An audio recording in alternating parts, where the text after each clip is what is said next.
तुकाराम महाराजांच्या मागं गेलो.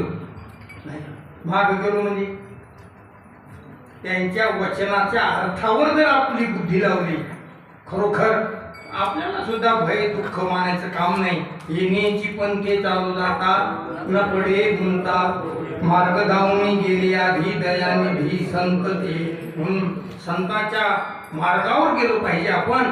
आपल्याला दुसऱ्या पंथात जायचं कामच नाही. वारकरी पंथ आणि त्याच्यातले जगद्गुरु तुकाराम महाराज कळस आहे. काय आता कळस म्हणल्यानंतर इमारत पूर्ण झाली.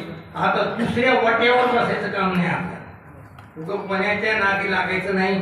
वन मॅन शो काही काही संप्रदाय एकटाच नाही का, त्याच्या मागे लागायचंच नाही.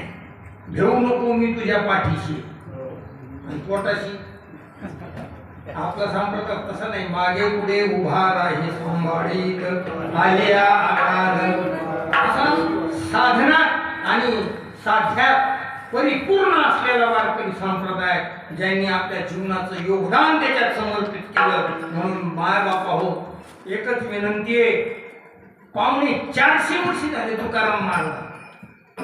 आता तरी निदान आपल्याला लक्षात येऊ द्या तुकाराम महाराज म्हणजे काय आणि अभंग म्हणजे काय, आपलं जीवन म्हणजे काय आणि आपण कोणत्या हिशोबानं जीवन जगतो. म्हणून अधिक ते सरते म्हणून ते पुरते करून घ्यावे तुमचे गणित असे. जय विठ्ठल.